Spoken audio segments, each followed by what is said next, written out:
Bismillahirrahmanirrahim. Alhamdulillahi rabbil alamin wassalatu wassalamu ala Rasulillah wa ala alihi wa sahbihi ajma'in amma ba'd.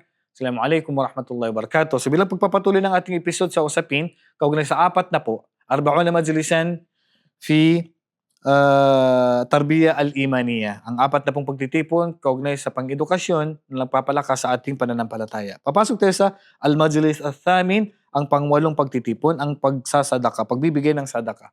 So ang pagbibigay ng sadaka mga kapatid, napakalaki na tutulong dito sa atin. At pwedeng maging panangga ito pag nagbigay ka ng sadaka, bibigyan ka rin ng Allah subhanahu wa ta'ala ng protection. At ang pagbibigay ng sadaka, nagpapahaba ng buhay natin. At ang pagbibigay ng sadaka ay nagpapatanggal sa galit ng Allah subhanahu wa ta'ala. Sabi ng Propeta sallallahu alaihi wasallam, inna sadaqata tutfi'u ghadaba ar-Rabb. Ang pagbibigay ng sadaka ay nagtatanggal sa galit ng Allah subhanahu wa ta'ala. Subhanallah, sabi ng Allah subhanahu wa ta'ala, wa ma anfaqtum min shay'in fa huwa yukhlifu. Ano man ang naibigay ninyo na tulong, naibigay ninyo sadaka, papalitan ito sa inyo ng Allah subhanahu wa ta'ala. Subhanallah, pagbibigay ng sadaka mga kapatid, minumultiply ng Allah subhanahu wa ta'ala ang gantimpalan sa kabilang buhay sa mga sadaka na ibigay natin. Kaya sabi ng Allah subhanahu wa ta'ala, mathalul ladina yunfiquna amwalahum fi sabilillah kamathali habbatin. Ang sino mang nagbigay ng tulong, sadaka sa landas ng Allah subhanahu wa ta'ala para siyang nagtanim ng isang puno, kamathali habbatin ambatat sab'a sanabila fi kulli sumbulatin mi'atu habba wallahu yudha'ifu liman yasha. Para ka nagtanim, halimbawa isang butil lang ng palay, tutubo yun 7 sanga. Isang butil ng mangga na ibigay mo, tutubo yun, may 7 sanga, bawat sanga may 100 bunga. Ano lahat ang bunga sa paraiso, hindi mo na kailangan akyatin yan, kundi kusang lalapit yan sa bibig mo. At subhanallah, ang pagbibigay ng sadaka ay gamot din sa sakit. Kami sabi ng Propeta sallallahu alaihi wasallam sa hadis ni Imam At-Tirmidhi rahimahullah, sabi ng Propeta sallallahu alaihi wasallam, daw mardakum bis sadaka. Gamutin niyo ang may mga karamdaman sa inyo sa pamamagitan ng pagbibigay ng sadaka. Subhanallah, may mga kwento na dahil sa cancer, so nagbigay siya ng sadaka, nung operahan na wala ng sakit. Dahil sa pagbibigay lang ng sadaka, kung gusto mo magamot ang sakit mo, magbigay ka ng sadaka.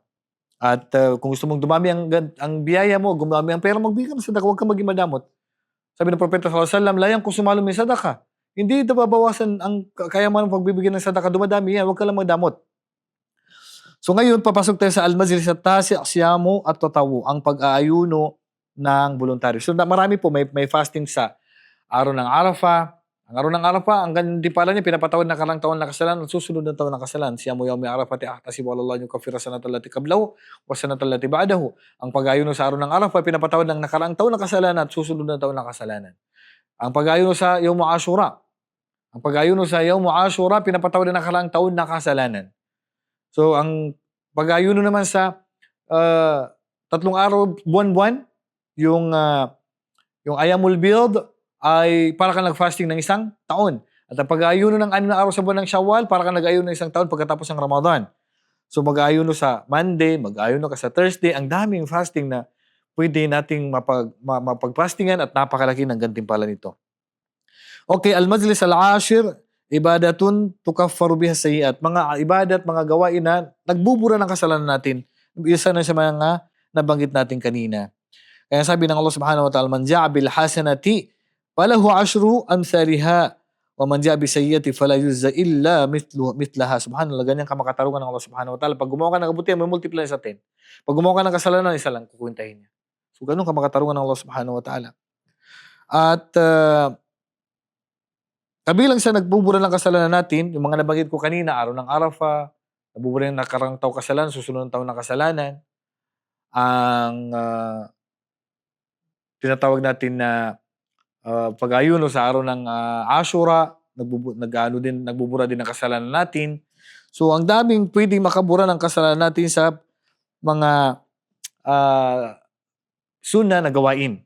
Okay? Al-malaikatu tusalli ala ahadihim madama fi musalla. Ang anghel, pag nasa masjid ka, naghihintay ka doon, at doon ka nagtatambay, magdudua sa iyo ang anghel.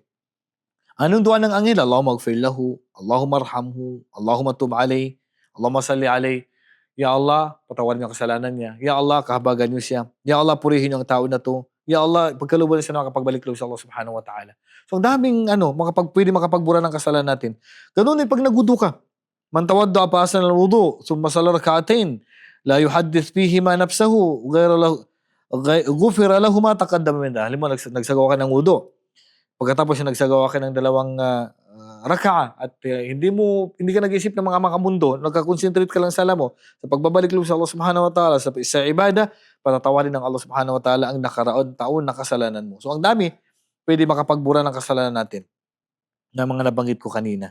Okay, sa mga dhikr din, ganun din sa pag mga adhkar, yung mga binabasa natin ng mga adhkar, yung isang daang beses mo bingati subhanallah wa bihamdi, 100 times mo babasahin na araw-araw, buburahin ng Allah ng kasalanan kahit patatawarin ng kasalanan kahit kasing dami pa ng bulan ng dagat.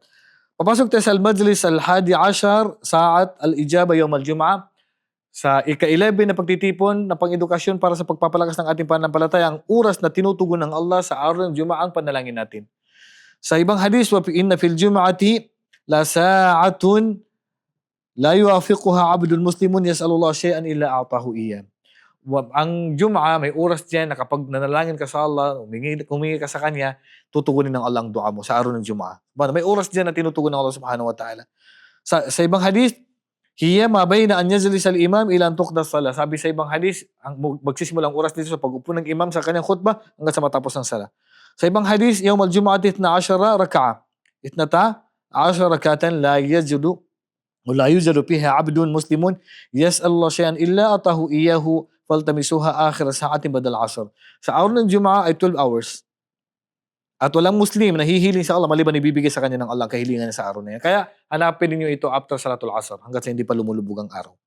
So sa oras ng Jum'ah, katanggap-tanggap ang dua natin diyan. Kaya grab natin ang opportunity sa araw ng Jum'ah pagkatapos Salatul Asr special hanggang bago lumubog ang araw o pag-upo ng imam hanggang sa bago matapos ang sala. Al-Majlis Thani Ashar, ang ika-12 na pagtitipon, pang-edukasyon upang mapalakas ang ating pananampalataya, ang utruk atharan salihah, mag-iwan ka ng mabuting gawa. Kaya sabi ng Propeta sallallahu alaihi wasallam, idha mata ibnu Adam, inqata amalu illa min thalath. Pag namatay ng angkan ni Adan, ay lahat ng gawain mo ay mapuputol maliban na lang sa tatlo. Ano yun? Sadaqatin jariyah, kawang gawa na binigay mo, na para sa lahat, pang maramihan, at pangkalahatan, pwedeng pakinabangan ng maraming tao, hanggat sa napapakinabangan ng mga tao yan, ay magpapatuloy ang gantimpala mo. So abangan natin ang karugtong nito sa susunod na pagkikita natin. Wallahu a'lam wa sallallahu ala nabiyina Muhammadin wa ala alihi wa sahbihi ajmain. Assalamualaikum warahmatullahi wabarakatuh.